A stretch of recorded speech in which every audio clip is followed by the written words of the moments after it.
Pone la bruja fuego a quemar y la guerrera vuelve a pujar. Entonces la primera parte es entender muy claramente para qué sirven los signos vitales, qué es lo que nos están diciendo y para qué los tomamos, y también respetar mucho el orden en los que se toman los signos vitales. Lo primero que vamos a evaluar es la vía aérea en una persona, ¿no? Obviamente si estamos en consulta, si estamos en un prenatal o en un parto normal, fisiológico, la mujer va a estar respirando porque va a estar hablando, ¿no? Al respirar, cuando vemos su coloración, vemos que evidentemente tiene la vía aérea abierta. Esto va a cambiar en estado de shock, ¿no? Entonces el primer paso que vamos a tomar es abrir la vía aérea cuando una persona ya no está consciente, cosa que en parto en casa esperamos no ver. Una respiración normal en un adulto es de 12 hasta 20, sobre todo en embarazadas que tienen menos espacio en sus pulmones a medida que va creciendo el bebé y los pulmones se desplazan hacia atrás. Pero queremos que la mujer esté respirando de manera adecuada, ¿no? Y esto también lo vamos a ver en el llenado capilar, en su tono muscular. El siguiente signo vital que tomamos es el pulso, ¿no? El pulso lo tomamos en la muñeca porque eso también nos explica de que la mujer tiene buena circulación periférica, y cuando la mujer ya está entrando en shock, entonces vamos a checar su circulación aquí, en la yugular, ¿no? Esto ya nos va a decir de que hay una compensación, de que ya la sangre no está llegando a la periferia, que esto sí lo vamos a empezar a ver cuando hay shock hipovolémico. El siguiente signo vital que vamos a tomar es la presión, y el tema de la presión es muy importante en el parto, ¿no? Por la preeclampsia, por la hipertensión y también en shock hipovolémico. Entonces vamos a ver que uno de los síntomas cuando el shock ya está descompensado es que la presión arterial baja. Entonces es importante que las mujeres mantengan una presión arterial adecuada, ¿no? Que para un adulto es 120-80, pero vamos a ver frecuentemente que las mujeres embarazadas tienden a tener una presión un poco más baja por la hipervoluminización de la sangre, ¿no? Porque ellas producen 2 litros más de sangre en el transcurso del embarazo, y esto hace que haya un pequeño descenso en la TEA. Podemos manejar 100, 70, eso es bastante común en prenatal. Y ya en trabajo de parto queremos ver que durante el trabajo de parto aumente un poco la presión, y después del parto también queremos estar atentas de que la presión no baje demasiado y que la mujer no se descompense. Y por último vamos a checar la temperatura, vamos a asegurarnos de que no tenga fiebre, que no tenga una infección, un proceso infeccioso. Las bacterias aumentan la temperatura, el proceso inmunológico contra las bacterias, y contra los virus nos dan picos. Entonces, para nosotros, si vamos a estar con mujeres de bajo riesgo, es siempre importante que no tengan un proceso infeccioso. La temperatura, vamos a asegurarnos de que esté entre 36,5, 37, como mucho 37,5, pero ya a partir de 38 sí vamos a empezar a buscar cuál es el foco, ¿no? de esa infección. Generalmente las mujeres embarazadas no se enfrían demasiado, pero tampoco queremos que pase frío y que entre en un estado frío, ¿no? Entonces, bueno, vamos a revisar un poco el estado de shock, la teoría. El estado de shock y manejo de la hemorragia es como de los temas más importantes, ¿no? La hemorragia obstétrica sigue siendo las primeras causas de muerte en el mundo, y entonces es muy importante que continuamente durante nuestra formación como parteras estemos muy claras de por qué ocurre el shock, cómo lo manejamos, cuándo lo trasladamos, etcétera, para asegurarnos de que nunca pongamos a una mujer en riesgo de ni siquiera entrar en shock, ¿no? Nuestro papel como parteras es mantener a la mujer en una estabilidad para que ni siquiera entre en un shock, pero en caso de que sí, saberlo identificar rápidamente, manejarlo y trasladarlo a tiempo, ¿no? El libro de texto que hemos usado para esto es el manual de los cuidados de urgencia de la Cruz Roja Mexicana, que es un manual súper práctico, súper útil. Y el otro libro de texto que usamos para esto, que va a ser básico en nuestra formación como parteras, es el manejo de las complicaciones de embarazo y parto, que es el KIMPAR, que está publicado por la Organización Mundial de la Salud, ¿no? Y bueno, pues hay otros textos en la partería que usamos para esto, pero estos ¿no? nos van a servir mucho como referencia, ¿no? Como en nuestra formación, sobre todo a nivel básico, ¿no?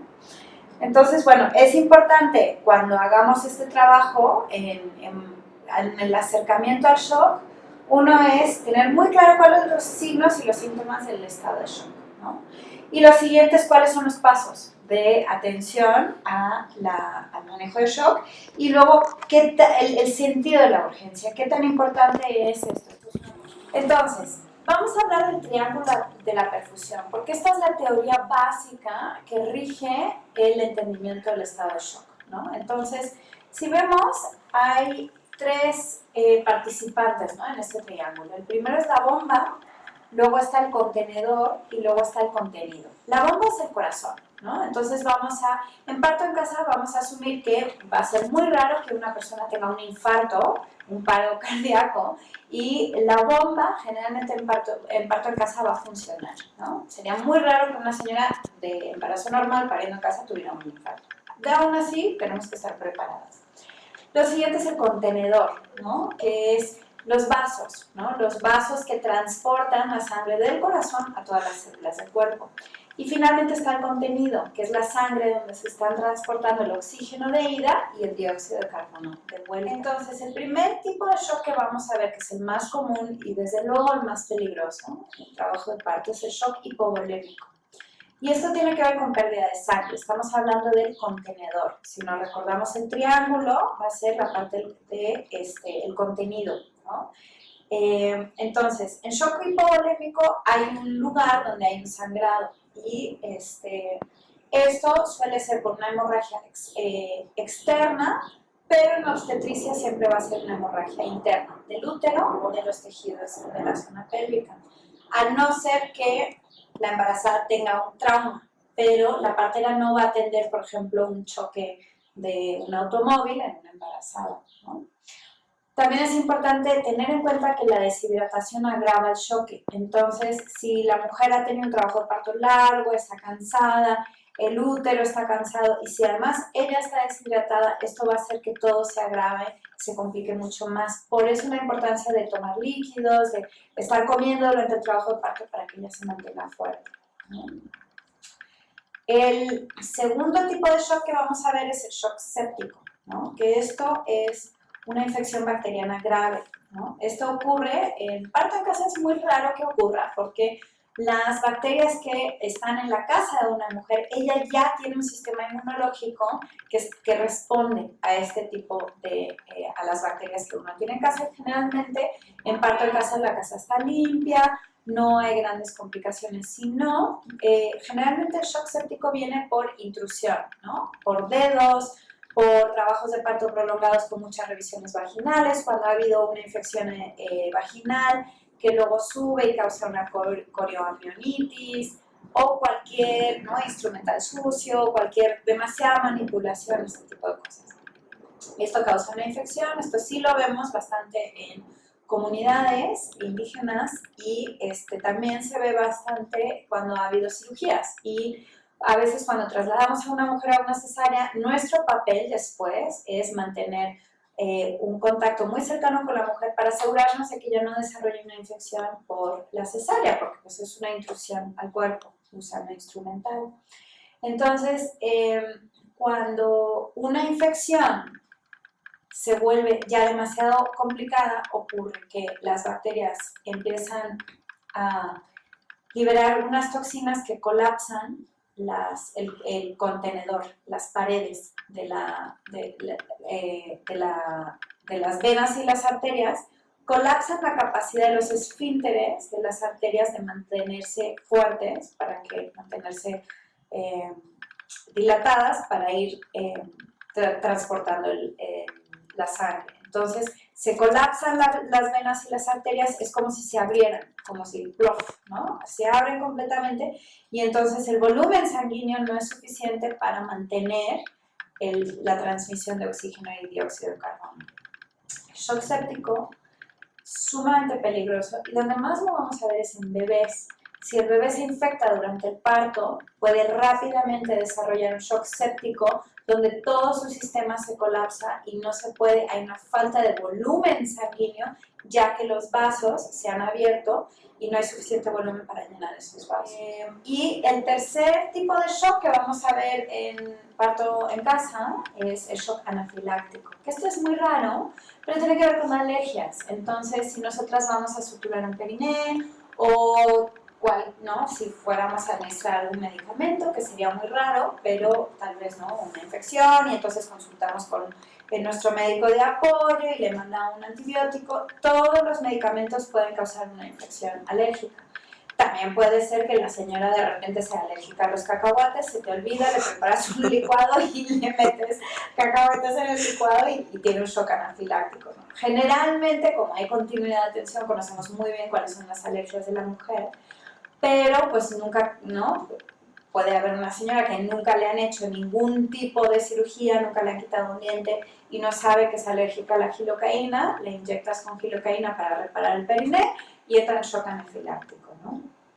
El shock anafiláctico es muy rápido, es una urgencia muy grave y sí, para eso necesitamos administrar adrenalina, epinefrina, para contraer todo el sistema para que esta persona no se muera. El shock psicogénico es el último. El shock psicogénico también se conoce como el síncope, también lo podemos considerar como un desmayo, ¿no? Y es cuando hay una dilatación vascular generalizada, suele ocurrir cuando ven las noticias o cuando, ¿no? Por ejemplo, esta gente que se desmaya cuando ve sangre, etc. Que en parto en casa nos puede pasar cuando la señora se levanta en un posparto inmediato. A veces pasa cuando la transportamos de la tina a la cama, o una hora después del parto que ya no la queremos levantar para que haga pipí, se puede desmayar en la taza del baño, ¿no? Es como que cambios repentinos y el sistema del cuerpo no puede con el cambio repentino y entonces se desmaya. Generalmente el shock psicogénico no es una urgencia grave y se resuelve por sí solo. Nada más nos da un dato de que la señora pues sí hay que darle de comer, hay que darle un licuado, y no levantarla tan deprisa, ¿no? El estado de shock que tiene 3 etapas, ¿no? La primera etapa es el shock compensado, que es cuando el cuerpo todavía puede compensar la pérdida de sangre, ¿no? Empieza a aumentar, sobre todo la frecuencia cardíaca ¿no? Hay una pérdida de sangre, entonces el cuerpo compensa. Si esto no se resuelve, el cuerpo va a entrar a shock descompensado, que es cuando ya el cuerpo le está costando mandar la sangre a los órganos centrales del cuerpo, que es donde queremos, ¿no? Asegurar de que haya buena oxigenación, y el cuerpo se está empezando a colapsar, se está empezando a cansar, y el signo más aparente de esto es que la presión arterial va a empezar a disminuir, ¿no? Porque ya no hay presión, ¿no? en las venas y las arterias. Y finalmente está el shock irreversible, que ya es una etapa terminal, que yo espero que ninguna partera vea este nivel de shock, que es cuando ya la persona está en inconsciencia. ¿Por qué hay shock en un parto en casa? A ver, lo primero sería un sangrado interno por trauma, por ejemplo, por violencia, ¿no? De un familiar, una patada, o una caída, o un accidente, ¿no? Esto sería muy raro verlo, pero es algo que tenemos que saber, ¿no? Puede haber un desprendimiento de placenta por una patada o cualquier tipo de violencia. Pero bueno, ¿qué vamos a ver nosotras en parto normal, parto en casa? Podemos tener un desprendimiento de placenta, que es muy raro si el parto no es inducido, pero sí puede ocurrir. Puede haber un desprendimiento parcial de la placenta. En el momento que la placenta se despega fisiológicamente después del parto, puede ocurrir que nada más una parte de la placenta se despega mientras la otra parte queda pegada, y en ese lugar donde se despegó va a seguir sangrando hasta que el útero se contraiga y salga la placenta. Entonces, esto es una de las primeras causas de hemorragia. Por eso es importante no estar tocando el útero después del parto. Cuando sale el bebé, ponerle al bebé a la mamá, que dé pecho, pero no estar haciendo tonterías con el útero, porque esto va a causar unas contracciones irregulares que van a desprender parcialmente la placenta, y tampoco se vale estar tirando el cordón, ¿no? La placenta, el manejo fisiológico de la placenta es no tocar, no hacer nada. El manejo activo ya es otra cosa. Pone la bruja fuego a quemar